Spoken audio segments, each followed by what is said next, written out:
Louvado seja o nome do Senhor. Quero convidá-los a abrir suas Bíblias em Gênesis, capítulo de número 32, versículos 13 a 32. Fizeram o exercício de casa? Quem estava aqui semana passada sabe muito bem que a estrutura, a mesma do sermão passado, é a mesma estrutura do sermão de hoje. Vamos ler então o texto na Sagrada Escritura. Em seguida, nós vamos para a exposição do texto. Diz assim a palavra de Deus: depois de passar ali aquela noite, Jacó separou do que tinha consigo um presente para o seu irmão Esaú: 200 cabras e 20 bodes, 200 ovelhas e 20 carneiros, 30 camelas de leite com suas crias, 40 vacas e 10 touros, 20 jumentas, 10 jumentinhos. Entregou-os aos seus servos, cada rebanho à parte, e então disse aos servos: vão à minha frente e deixem espaço entre rebanho e rebanho. Ordenou ao primeiro servo, dizendo: quando Esaú, meu irmão, se encontrar com você e perguntar: de quem você é? Para onde você vai? De quem são estes animais que você está trazendo? Responda: são do seu servo Jacó, é um presente que ele está enviando ao meu senhor Esaú, e eis que ele mesmo vem vindo atrás de nós.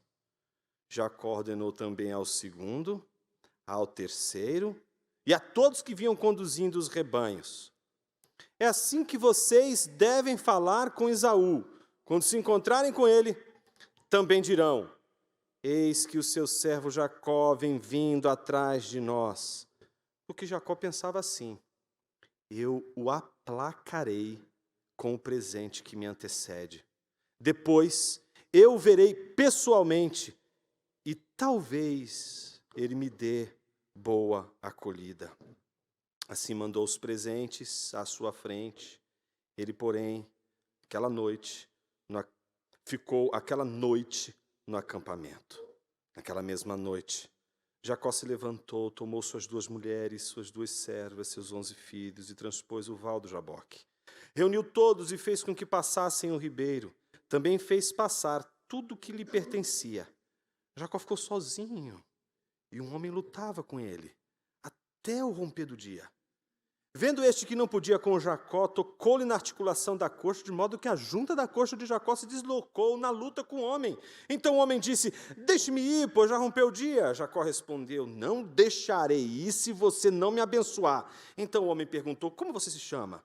Ele respondeu: Jacó. Então disse: seu nome não será mais Jacó, e sim Israel, pois você lutou com Deus e com os homens, e prevaleceu. Jacó disse: por favor, diga-me como você se chama. Ele respondeu: por que você pergunta pelo meu nome? E o abençoou ali.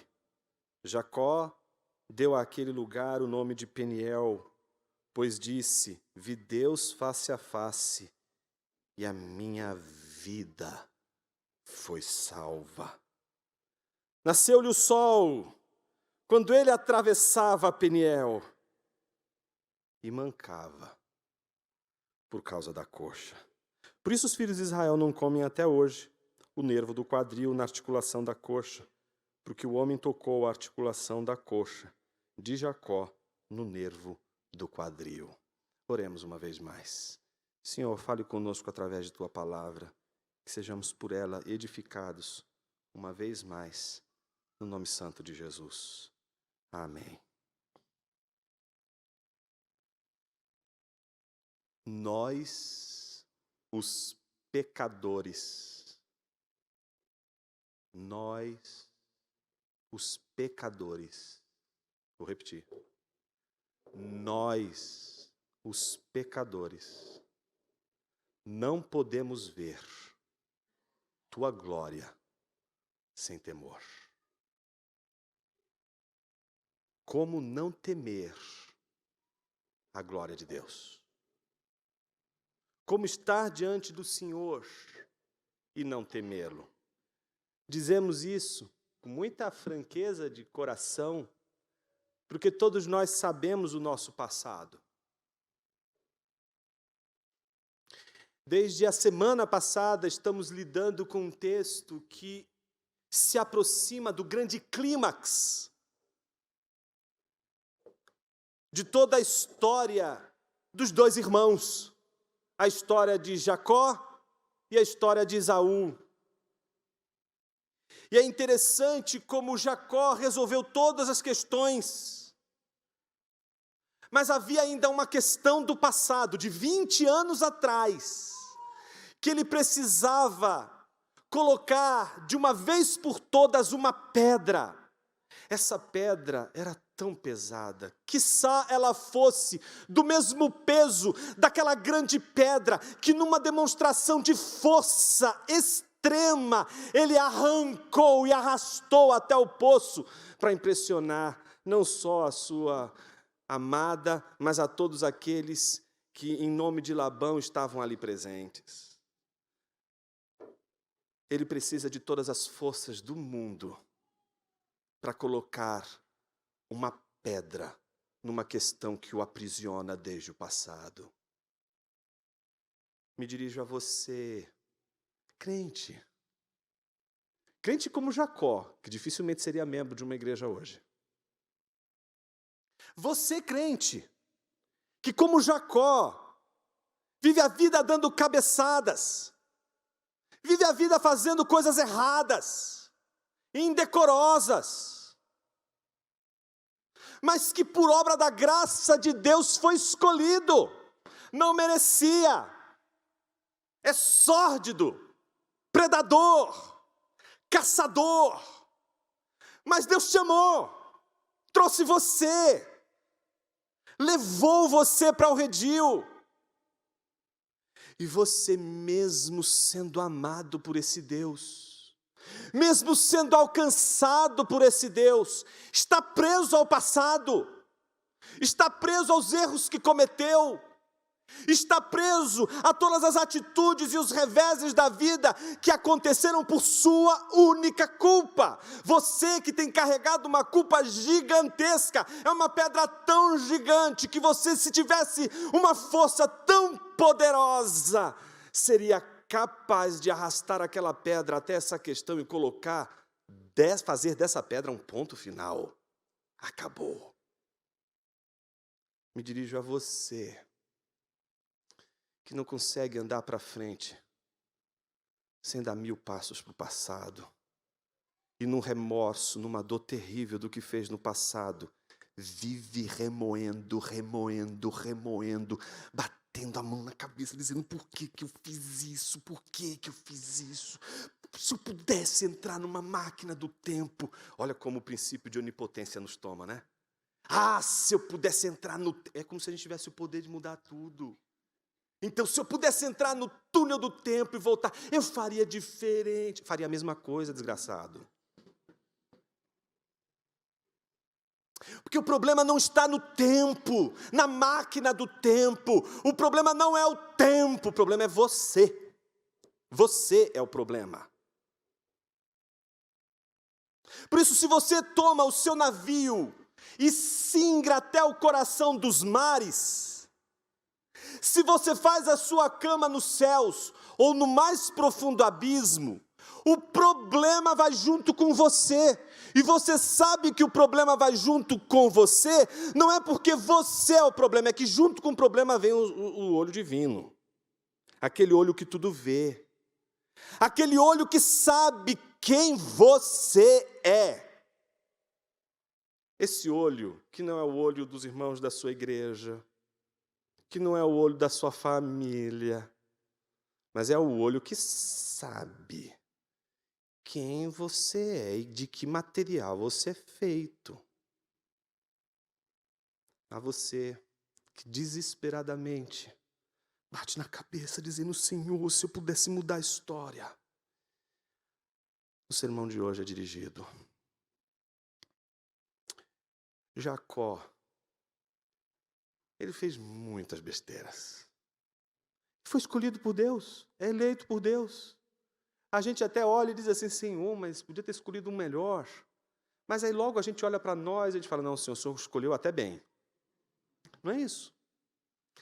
Então a gente olha para a história de Jacó e a gente diz, meu Senhor, como é que ele vai sair dessa? E a gente vai vendo como Deus vai entrando na história de Jacó, não no sentido de que ele está inaugurando a história, mas como ele, que está presente o tempo todo nessa história, vai dando a conhecer a sua presença na história para Jacó, como Deus vai se mostrando presente a Jacó. Ele está presente, mas é como ele vai se mostrando presente. A escada está o tempo todo ali. A pergunta é como ela aparece, como ela surge, como ele vê essa escada e como ela se caracteriza como um Deus presente. No momento em que ele julgava Deus não estar presente. Não são poucas, mas muitas as pessoas que com débitos no passado, e porque a conta chega. É simples assim, a conta sempre chega. Quando estão diante da conta, dizem, o que eu vou fazer? Como é que eu lido com isso?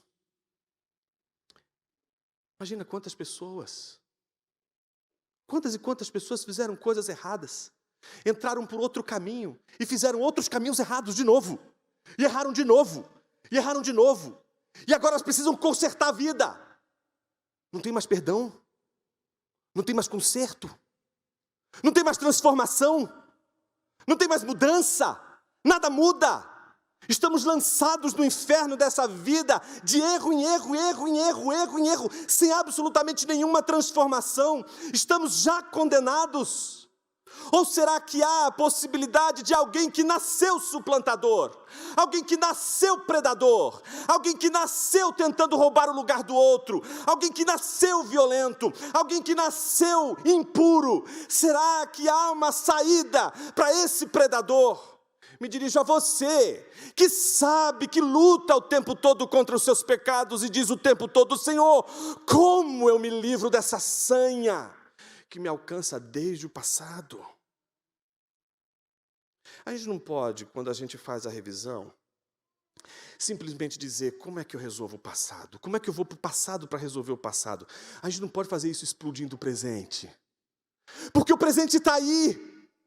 Você realizou um monte de coisas, e as coisas que você fez e que não deu certo, vêm acompanhadas das consequências de tudo isso que deu errado, e elas estão aí, elas são fruto, são consequências de coisas que não deveriam ter sido como foram, mas foram, aconteceram, estão aí diante de você. A grande pergunta é, como você vai lidar com isso? De uma maneira irresponsável? Vou explodir com todas as coisas que eu tenho agora, vou voltar para o passado.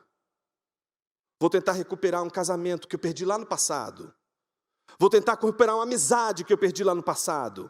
Mas agora você já está em outro mundo, você já está em outro país, você já está em outra situação, você já está com outras pessoas, você não conhecia o Evangelho. Como é que você lida com isso?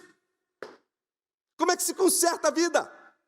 Como é que se conserta o passado? Você é Deus. Você então vai pegar uma argila, como alguém que opera numa argila e faz a argila ao seu próprio prazer? Não fazemos isso com o passado, não temos condição. Agostinho dizia, se o passado fosse como uma massa, uma argila que a gente pudesse modelar de acordo com as nossas vontades, não podemos. O máximo que a gente pode fazer é recontar o passado, e a gente tenta, na ressignificação do passado, encontrar uma solução para o passado. Mas um passado ressignificado, ele continua sendo um fantasma, quando você é ressignificado pelas suas próprias palavras e não pela palavra de Deus. Nós não temos autoridade para ressignificar o nosso passado. E é por isso que você pode recontar o seu passado com as suas próprias palavras e de uma outra maneira. Você não vai conseguir validar a brilhante história que você conseguiu contar do seu passado. Você precisa de uma outra história que vai ressignificar a sua história.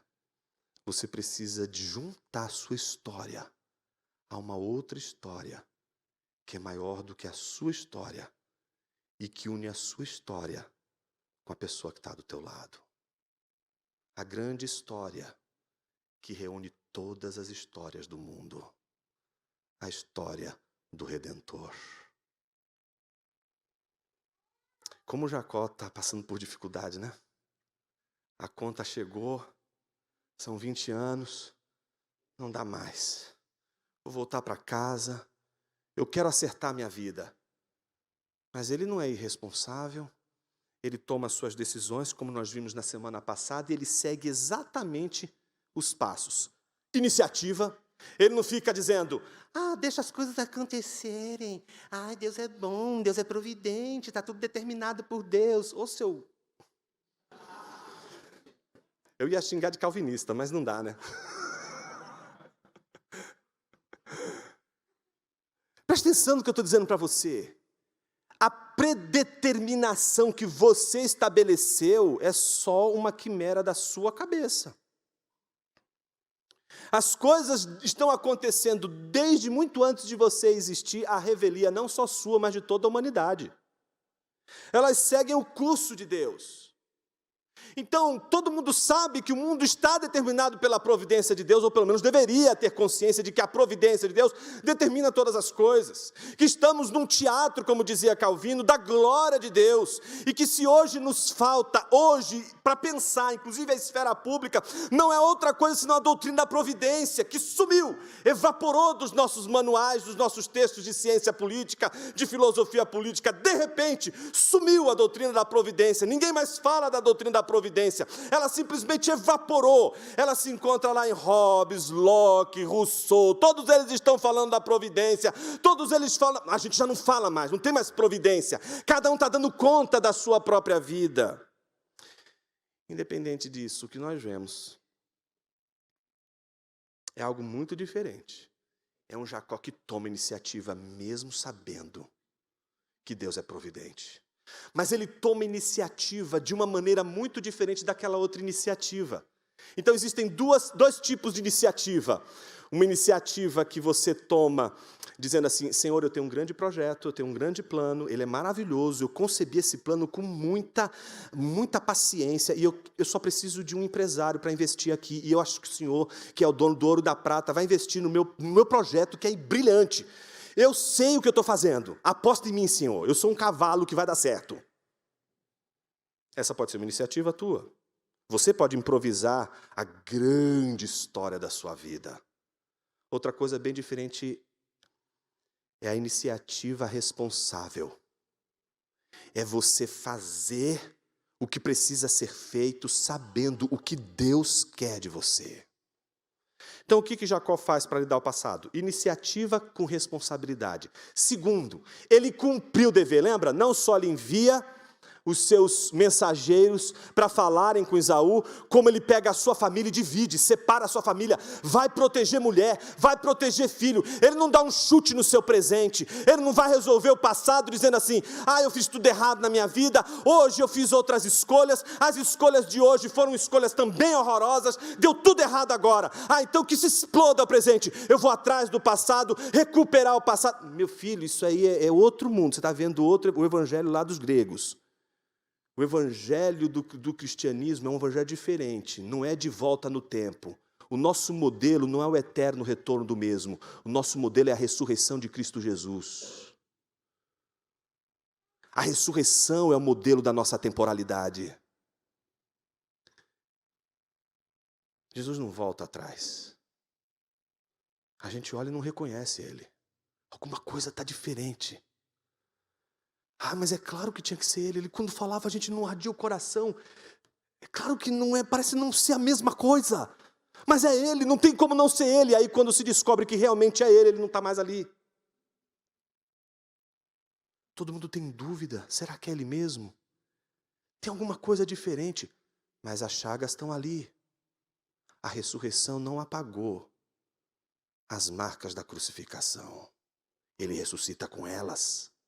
Se existe algo pelo qual Cristo vai ser identificado, é por aquelas chagas que foram marcadas naquele momento, e Jesus não faz uma operação plástica para se livrar daquelas chagas, mas pelo contrário, ele diz a Tomé, se você quer saber quem eu sou, põe a sua mão nas minhas chagas, porque é pelas suas chagas, pelas feridas do teu passado, que a gente sabe quem você é. Você não é seu nome apenas. Você é seu nome e toda a sua história. Se você diz assim, Ah, meu nome, eu vou falar uma pessoa que eu conheço, Jeff, para não cometer equívocos. E eu digo, conheço o Jeff, o nome Jeff, para mim o nome Jeff é tem um monte de gente chama de Jeff aí, certo? Mas quando eu digo, Jeff, quem é você? E o Jeff diz assim, eu sou um dos pastores da Igreja Batista da Palavra. Ele não me diz muita coisa, porque pode aparecer, tomara que não, um outro Jeff, que faça parte do presbitério da igreja. Seria uma confusão enorme. Como é que a gente vai decidir quem é o Jeff que a gente está se referindo? Então seria muito complicado. Então, o que vai definir para a gente quem é Jeff? Quando o Jeff parar e dizer, eu sou o Jeff dessa história, eu venho de tal lugar, eu ia contar a maior desgraça que é ser torcedor do esporte, mas não sei, né? Enfim, imagina, ele vai contar a história dele. E quando ele conta a história dele, ele me diz muito sobre quem ele é. Você não diz quem Jesus é mostrando Jesus para as pessoas. Ninguém evangeliza dizendo, olha, Jesus é a segunda pessoa da Trindade, certo? Então, ele é o Deus encarnado. A gente conta a história. O evangelho é uma história que a gente conta. Se alguém quer saber quem é Jesus, é pela história de Jesus que a gente sabe quem é Ele. Minha pergunta para você hoje é uma só. Qual é a sua história? Quem é você? Se você não sabe sua história, se você não sabe de onde Deus te tirou, você não sabe nem onde você está e nem para onde Deus vai te levar. Então, o nosso presente não pode ser tratado de maneira irresponsável. A gente tem que cuidar do nosso presente. Somos responsáveis com o presente. Não vamos explodir o presente para resolver o passado. Vamos ser responsáveis com o presente e vamos resolver a questão do passado. Em terceiro lugar, o que ele faz? Antes de ele agir, a primeira coisa que ele faz é o que ele jamais fez: orar. E é a primeira vez que Jacó ora de fato, porque todas as vezes ele responde ao que Deus fala. Mas agora é a primeira vez que ele toma a iniciativa de orar. Ele mesmo ora a Deus, ele mesmo fala com Deus. E, por sinal, a maior oração do Antigo Testamento, a maior oração de Gênesis, melhor dizendo, está aqui. Então, observe que os passos de Jacó são esses: iniciativa, dever, cumprimento do dever e oração. Exatamente a mesma estrutura do texto que nós acabamos de ler. Observe como ele toma a iniciativa. Ele não espera Esaú chegar. Estamos diante de um homem que tem um passado preso a Esaú. É a última questão da vida dele. Ele tem uma questão com Esaú. Ele não pode continuar a sua história sem resolver a questão com seu irmão. Ele está preso ao seu irmão. Ele precisa se livrar daquela questão. Então ele tem que enfrentar de uma vez por todas esse problema. Ele tem que enfrentar de uma vez por todas esse passado. Então ele toma a iniciativa. De novo, ele faz o mesmo processo. Antes ele enviou os mensageiros, agora ele envia novamente mensageiros, mas eles vêm acompanhados de presentes, tá certo? Olha a estratégia maravilhosa de Jacó, não é? Jacó diz assim, Jacó sabe, porque Deus havia dito para ele o seguinte: certamente serei bondoso com você e lhe darei uma descendência numerosa, blá, blá, blá, blá, blá, blá. Depois de ele ter dito, livra-me das mãos de meu irmão, porque temo que ele venha e ataque a mim e as mães com os filhos. Sabia da palavra de Deus, sabia da promessa de Deus. Então o que Jacó faz? Mesmo sabendo que Deus havia prometido que estaria com ele, ele toma iniciativa. Ele vai se consertar com seu irmão. Não fique esperando o passado chegar até você. Tome a iniciativa de resolver de uma vez por todas essa questão. Tome a iniciativa de uma vez por todas se reconciliar. O ministério do Evangelho é o ministério da reconciliação. O ministério de Satanás é o ministério da divisão, é o ministério da separação. O ministério do Evangelho é o ministério da reconciliação. E não há reconciliação sem perdas, não há reconciliação sem humilhação, não há reconciliação sem reconhecimento e confissão e arrependimento. Então o que Jacó faz? Ele toma iniciativa. Eu preciso resolver a questão com meu irmão. E aí ele tem uma brilhante ideia. Ele vai mandar mensageiros com presentes. E não são presentes quaisquer, gente. São presentes robustos, que mostram que esse Jacó, não é o mesmo de 20 anos atrás. O de 20 anos atrás era um seminarista lá das terras né, de seu pai, Isaac, sem nada de dinheiro no bolso, né, fez um monte de besteira, foi expulso do seminário, e agora está no meio do deserto, sem nada. Agora não. Novamente, você percebeu que imagem bonita? É novamente uma segunda noite de Jacó. Uma nova noite. A noite que aproxima o desfecho da sua história com seu irmão. Nessa noite, ele não tem mais uma situação semelhante à de outrora. Ele é um homem rico, poderoso. Mas o que ele quer? Se reconciliar com seu irmão. Então, o que a Bíblia diz? Que ele foi lá e mandou um monte de presentes para o seu irmão. Tá certo? E ele foi bem estratégico. Ele parcelou em 3 vezes. Tá certo? E o que isso significa? Que ele não foi lá dizendo assim, eu vim aqui pedir perdão. Entende? Ele trabalhou. Eu não posso chegar assim. Eu fiz muito mal. Eu errei. Eu tenho que fazer de um jeito que eu possa ser pelo menos ouvido. E se ele me rejeitar, tudo bem. Mas pelo menos eu vou fazer a coisa certa dessa vez. Eu não vou fazer como antes. E como é que ele se apresenta? Apresenta em primeiro lugar enviando cada um deles, imagina Esaú, indo, marchando em direção a ele. De repente, pumba, chega o primeiro com um monte de presentes. Quem é você? De onde você vem? Fala assim, olha, todos esses presentes são de Jacó, seu servo. Seu servo. Em outras palavras, Jacó, mesmo sabendo de tudo o que aconteceu, ele está expressando agora, nos presentes que dá a seu irmão, exatamente o seguinte: eu abro mão de tudo que eu fiz, abro mão de toda aquela bênção que eu recebi, abro mão de tudo isso, eu não quero ser mais o Senhor, eu quero apenas que você me trate como um servo, só isso, nada mais. Imagina que de repente, num segundo momento, aparece o segundo, ele está caminhando, mais agora um monte de presentes. Eita, mais outro presente. De onde veio você? Então, isso é um presente do seu servo Jacó. Aí ele anda mais um pouquinho, de repente, mais outra multidão de presentes. Olha, seu servo Jacó que mandou.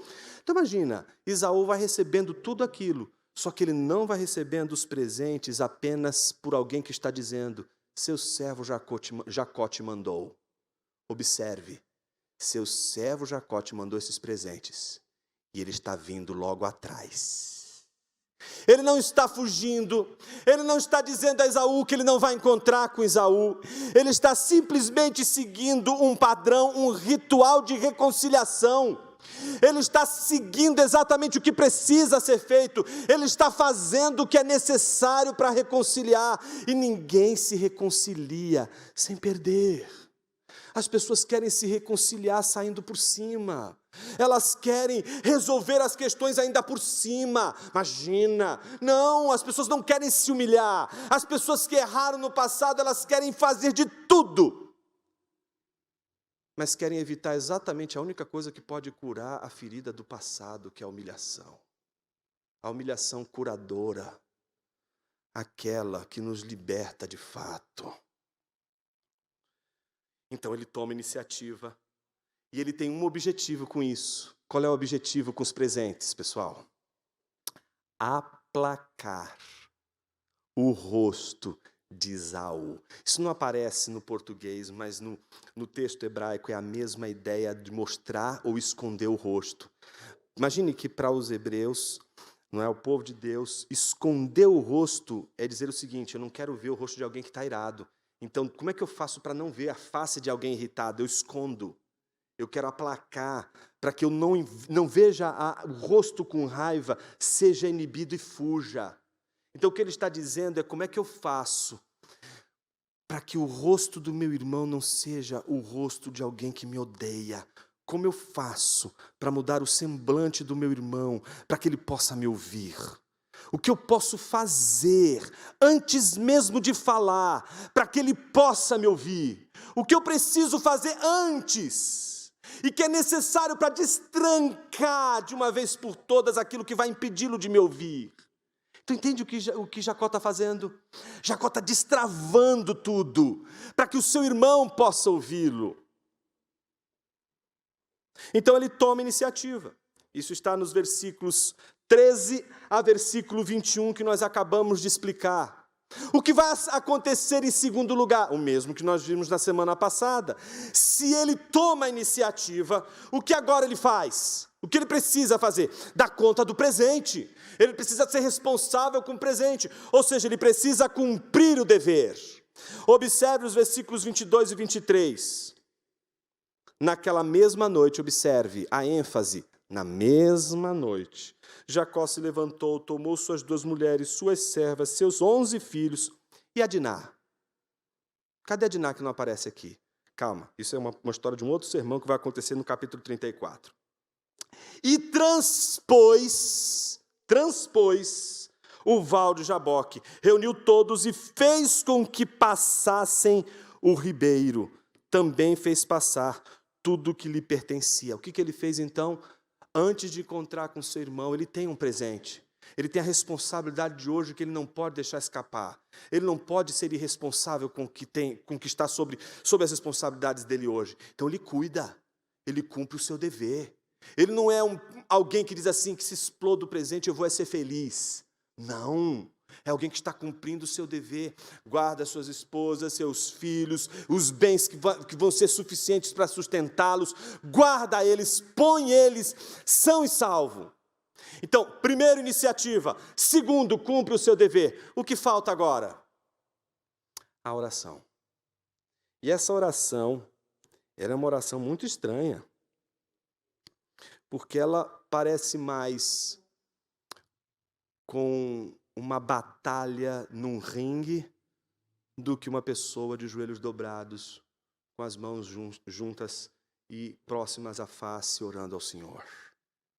A oração que nós veremos agora, ela é como deveria ser toda oração de um crente desesperado diante de um Deus todo-poderoso. Luta. Observe o que vai acontecer na oração, dos versículos 24 até o 31, terminando no versículo 32. Observe no versículo 24 que a Bíblia diz que Jacó ficou sozinho. E você sabe que aqui a gente chega exatamente naquele ponto que combina com aquele dia lá de Betel, em que ele dorme com a sua cabeça numa pedra. Ele acha que está sozinho. Ele acha que não tem ninguém ali. E de repente, ele vê uma escada, com anjos que sobem e descem. Ele chega a dizer que Deus estava ali. E ele não sabia. O tempo todo. Novamente ele está sozinho. E novamente ele vai descobrir que ele realmente não está sozinho. Que ninguém que tem um Deus tão poderoso e tão amoroso como nosso Senhor vai conseguir realmente ficar sozinho. Ele está sozinho. Mas só até o tempo de ele perceber que se aproximou diante dele um homem. Muito estranho, porque não é ele que vai até o homem, né? Ele está quietinho na dele, ele não está querendo confusão com ninguém. Ele, na verdade, está querendo sair de confusão. Saiu de uma confusão com Labão, agora tem o seu irmão que está vindo em sua direção. Ele quer se livrar de confusão e aparece agora um homem. E ele, imagina você, não é, encontrando com um homem que tem, você olha para ele e diz, isso aí é lutador, isso aí é jiu-jitsu, esse aí não vem para cima, porque é isso que acontece, né? Parece que ele está quietinho no canto dele, chega alguém e invoca com ele, começa a brigar com ele. Não é ele que diz assim, agora Deus, a gente vai ter uma conversa, sério. e chama Deus para o ringue. Não, é Deus que vai para cima dele. Só que até então, a gente não sabe que é Deus. A gente apenas sabe que ele estava sozinho e um homem lutava com ele. Um homem parte para cima dele. Imagina, você está sozinho, desesperado, está pronto de encontrar seu irmão, já fez tudo, todo o seu plano, é de noite, você está, todo mundo já atravessou, você está ali sozinho, de repente aparece um homem e começa a lutar com você. Mas esse homem, ele não sabe. Ele é Deus invisível. É o Deus que não aparece como Deus, mas como um homem lutando com ele. Um Deus que vem até ele para lutar com ele. E lutar com Jacó é algo muito significativo, porque desde pequeno, Jacó é lutador. Jacó é briguento. Desde pequeno.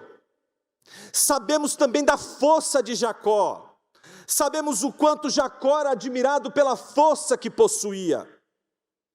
E parece que enquanto a força de Jacó, que é a única coisa da qual ele pode realmente dizer, isso aqui eu domino, isso aqui eu tenho, é a última coisa que Deus precisa tratar antes dele se reconciliar.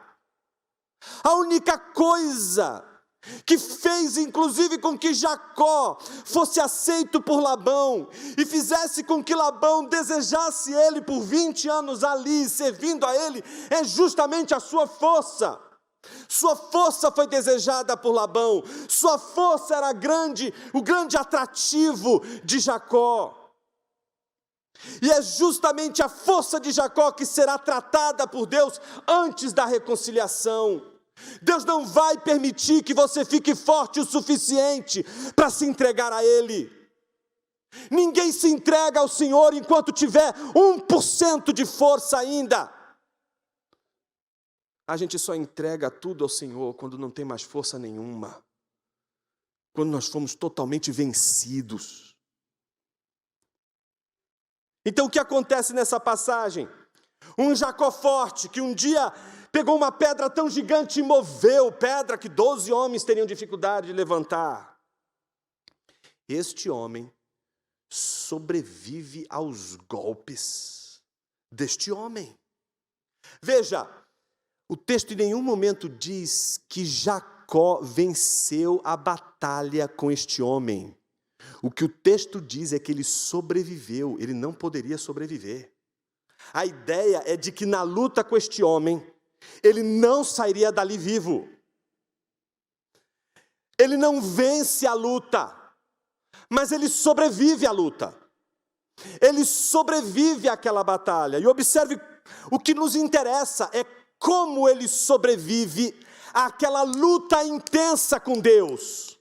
Que não é outra pergunta senão, como você sobrevive, não quando você está lutando com Deus, mas quando Deus está lutando com você, quando quem está desferindo os golpes não é você, mas Deus está desferindo os golpes contra o seu orgulho, contra a sua vaidade, contra tudo aquilo que você considera sendo a coisa mais forte, o seu calcanhar, o ponto mais equilibrado da sua vida, aquilo que mais você diz, nisso eu me garanto.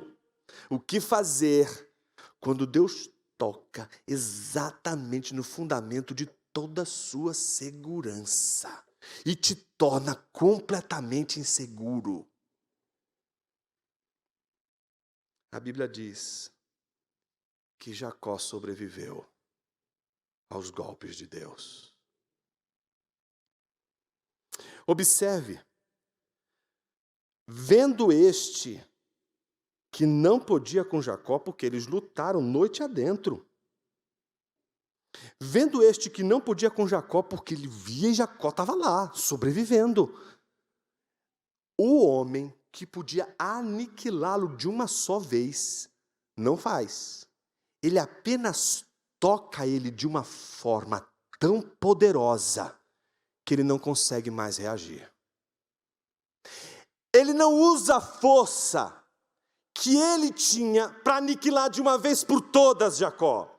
Ele usa a força apenas para aniquilar de uma vez por todas as tentativas de Jacó segurar, conter aquele homem com suas próprias forças. Jacó não consegue mais fazer nada.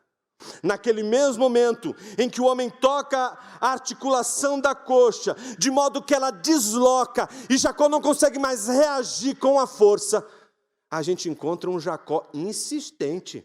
Você venceu meu corpo, mas não venceu minha língua. E começa a falar. Agora eu vou convencer você com as palavras. Você domou, você domesticou meu corpo, agora é a língua. E ele começa a falar e começa a dizer. Então o homem diz o que para ele? Deixa-me ir, pois já rompeu o dia. Jacó respondeu: não deixarei ir se você não me abençoar. Parece que o Jacó que está lutando, percebeu que ele não está lutando meramente com o homem. Ele percebeu, discerniu que não estava diante de um mero mortal. Ele estava diante do próprio Deus. Então ele disse: se o Senhor não me abençoar, não vou te abandonar. Obstinado. Não dá para esperar outra coisa de alguém que nasce segurando o calcanhar do próprio irmão, a não ser segurar o máximo possível aquele homem. A Bíblia diz que aquele homem respondeu: como você se chama?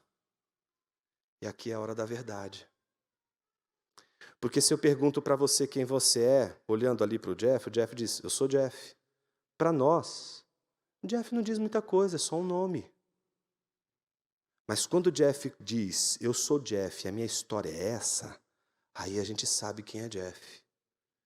Imagine que quando Jacó diz Jacó, ele não está dizendo só um nome. Ele está dizendo também a sua história. Ele está dizendo: eu sou um suplantador, eu sou um enganador, eu sou um predador. Que coisa linda, né? É Deus tentando domar um potro selvagem. E consegue. Às vezes tem que usar força, e usa força. Quebra o quadril do homem. Mete ali um espinho na carne que, olha, o sujeito na hora vai para o cantinho dele. Na hora ele percebe que ele tá olhando muito altivo.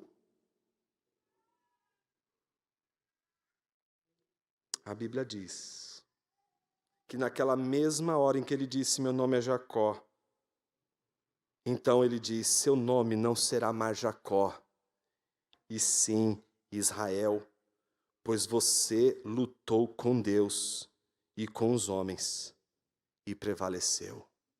Ele não está dizendo que ele venceu, ele está dizendo que ele prevaleceu, porque ninguém pode ver a face de Deus e permanecer vivo.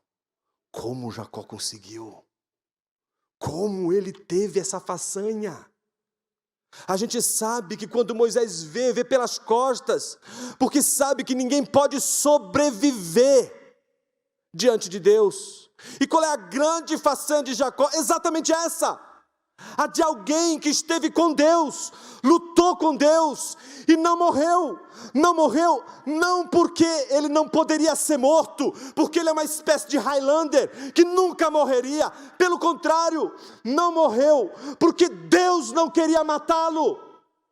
Deus o fere de uma maneira em que ele possa apenas perceber-se dependente, que ele possa apenas perceber que a força dele não é suficiente, de que a aposta dele em toda a sua força não é a coisa mais importante da sua vida, mas não lhe tira a vida, mantém ele vivo. Não somente isso, muda o seu nome. Mudar o nome aqui, meu irmão, mudar o nome aqui, minha irmã, não é só trocar o nome de uma pessoa, não é só dizer: a partir de hoje você não se chama mais João, agora você se chama José. Não é só mudança de um nome. O que Deus está fazendo é mudando a história de Jacó. É o fim da jacosice, como diz o Emílio. Agora é um Jacó diferente, porque até o seu nome foi mudado, a sua história vai ser transformada. Meus irmãos, nós chegamos no cerne de todo o Evangelho. Se o Evangelho não é sobre a transformação da nossa história, não estamos diante do Evangelho, estamos apenas diante de um discurso, que não é outra coisa senão o espelho das nossas vontades pueris. É só o Evangelho que diz realmente quem nós somos e que diz pra gente que nós não podemos dar a palavra final da nossa vida. Por mais que você tenha feito as coisas mais estapafúrdias, mais destruidoras, olha, você deu trabalho.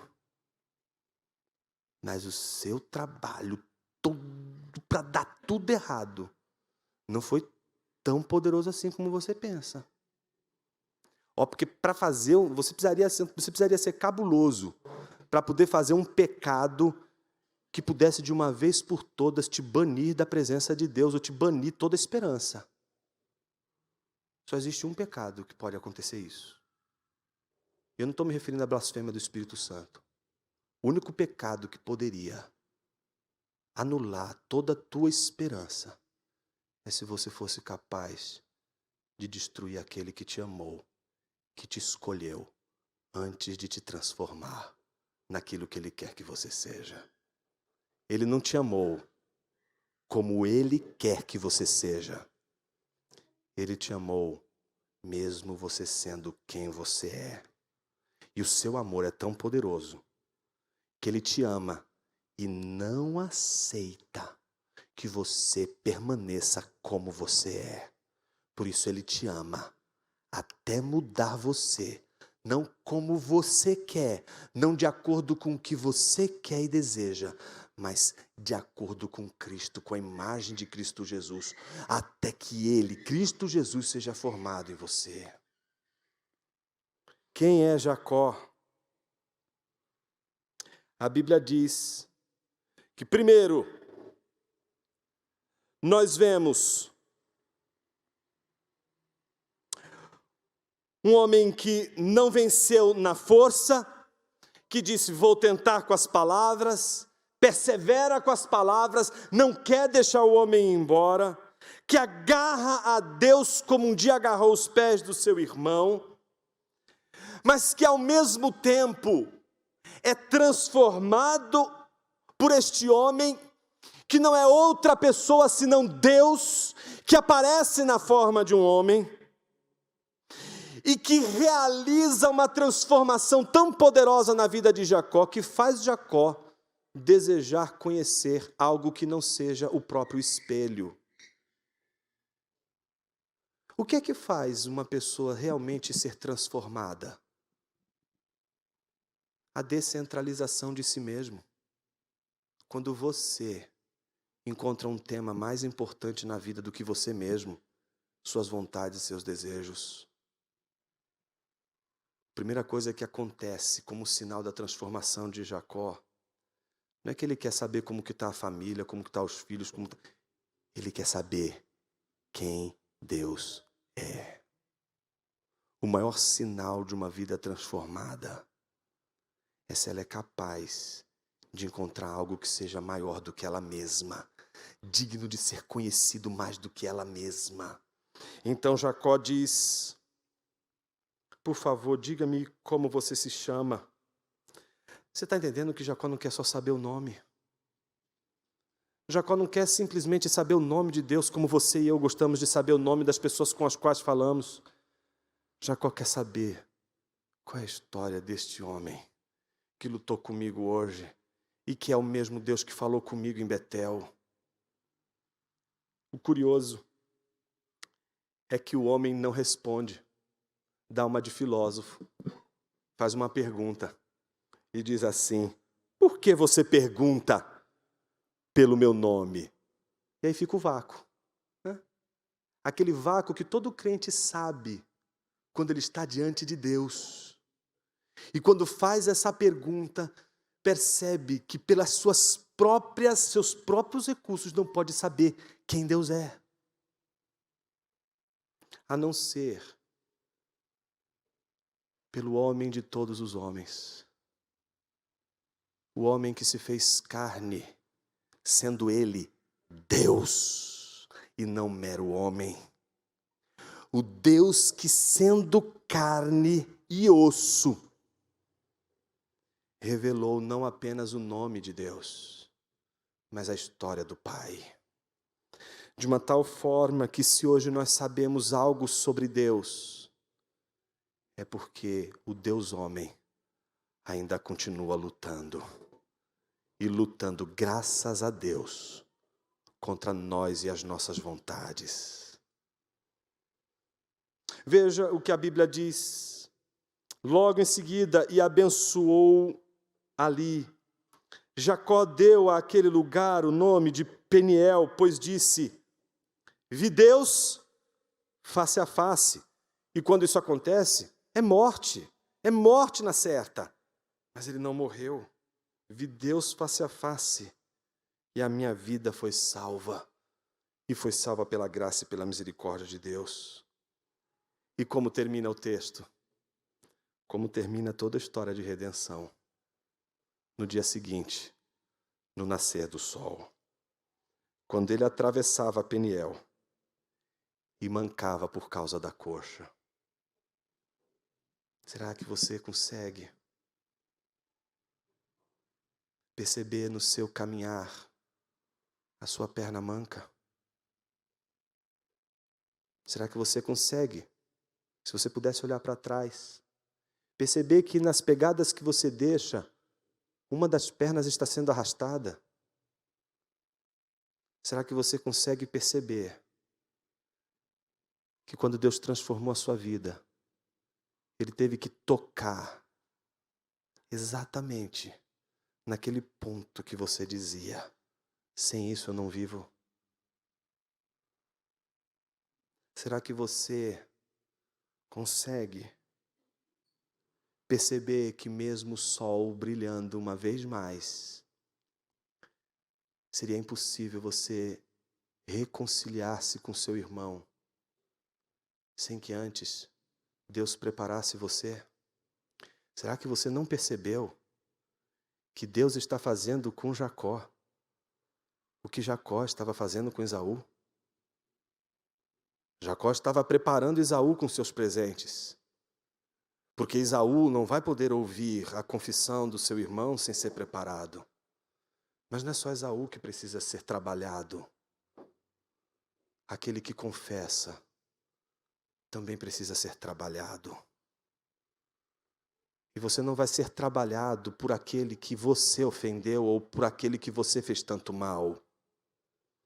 Você precisa, antes de consertar tudo que fez de errado, você precisa ser consertado por Deus. Deus precisa trabalhar em você.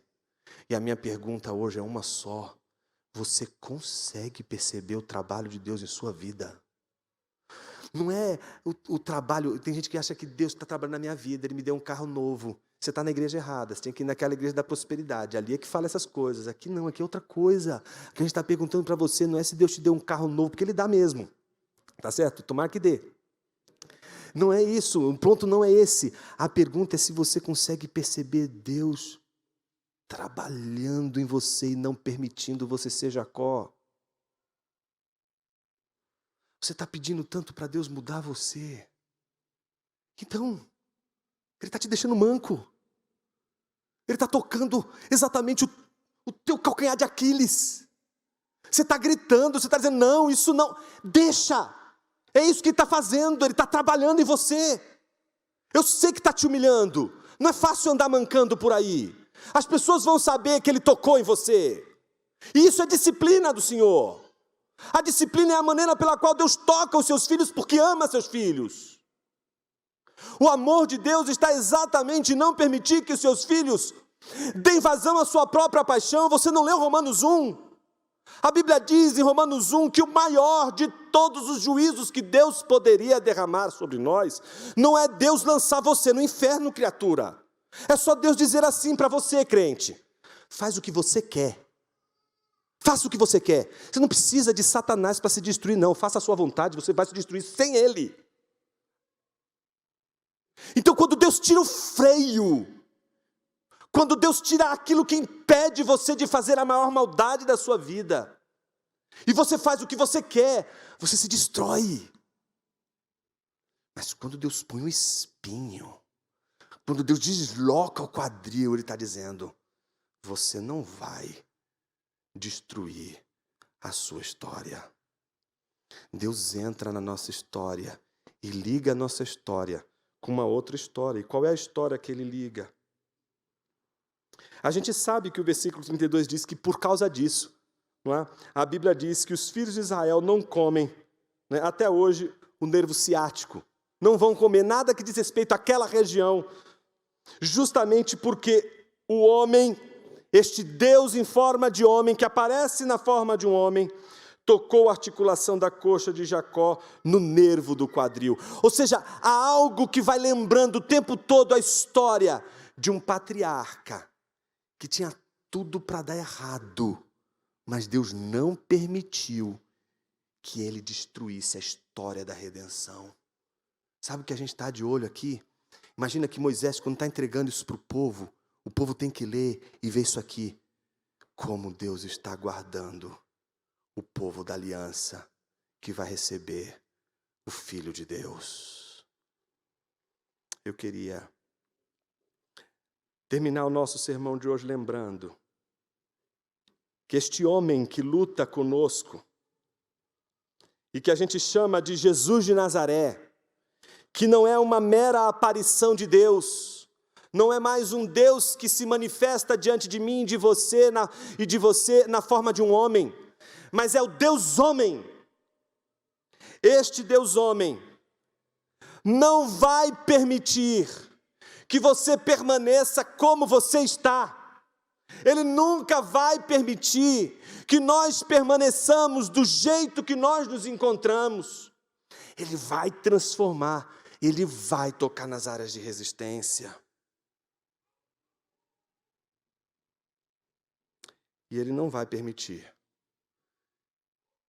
que aqueles que andem com Ele o tratem como aquele filho mais novo que fez tanta besteira, que pediu a parte que lhe cabia na herança do pai, que desgraçou tudo, deu vazão à sua própria vontade, não precisou de nada para se destruir, a não ser realizar aquilo que quer, mas que lembrou do pai. E quando lembrou do pai, ele disse, eu vou voltar para a casa do meu pai. Eu vou pedir perdão para ele e dizer, pai, pequei contra os céus. Não me trata como um teu filho, porque eu não sou digno. Veja a consciência, não sou digno de ser tratado como filho. Me trata como um dos seus servos. Talvez você esteja hoje diante de Jesus, se sentindo indigno. Eu queria glorificar a Deus por esse sentimento. Porque só existe um sentimento que nos faz ter a certeza de que somos crentes, de que não merecemos o Filho de Deus, de que não merecemos as misericórdias e a graça de Deus, mas ela nos alcançou. Deus nos tocou. E o que é mais curioso, Ele insiste em não fazer o que a gente quer. A gente acha que a gente vai voltar para Esaú e vai dizer, Esaú, me trate como um servo. A gente vai ser como o filho mais moço, dizendo ao pai, me trate como servo. Você vai chegar diante de Jesus hoje e dizer, Senhor, me perdoa os meus pecados, me trate como servo. E Ele vai lembrar do seu irmão. Ele não vai lembrar de você. Ele vai lembrar do irmão que você precisa se reconciliar. Ele vai lembrar a você, não de quem você é, meramente, mas Ele vai lembrar do seu irmão e vai dizer a você exatamente isso. O meu mandamento é este, que vocês amem uns aos outros, não como vocês gostam de amar, como vocês querem amar, mas como eu os amei. Ninguém tem maior amor do que este, de alguém dar a própria vida pelos seus amigos. Vocês são meus amigos se fazem o que eu lhes ordeno. Já não chamo vocês de servos, porque o servo não sabe o que o seu senhor faz. Mas tenho chamado vocês de amigos, porque tudo o que ouvi de meu Pai eu lhes dei a conhecer. Não foram vocês que me escolheram, pelo contrário, eu os escolhi e os designei para que vão e deem fruto, e o fruto de vocês permaneça, a fim de que tudo o que pedirem ao Pai em meu nome lhes conceda. O que lhes ordeno é isto: que vocês amem uns aos outros. Como é que a gente expressa a conversão? Se não é pelo amor.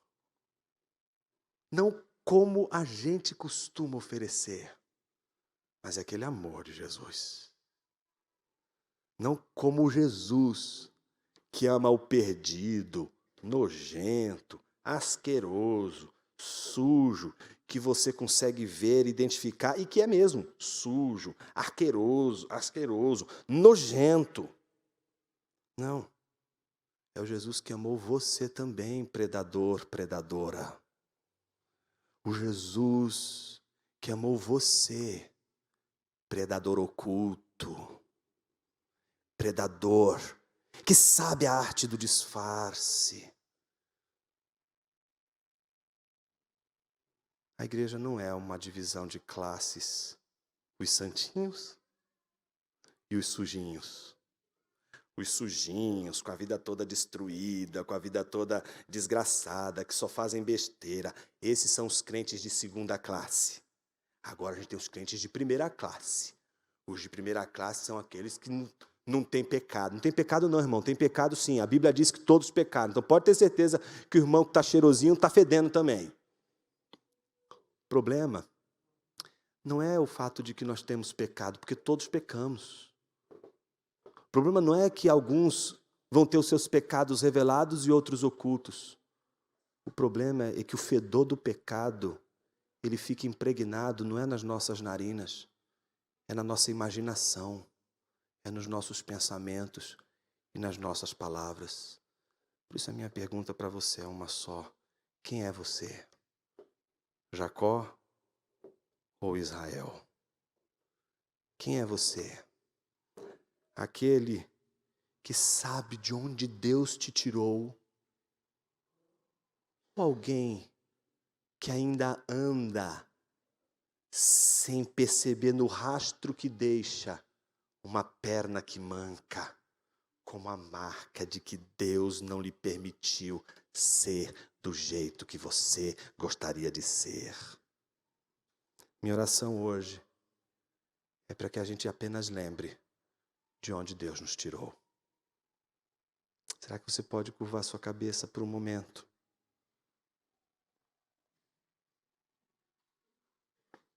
E meditar nessas palavras?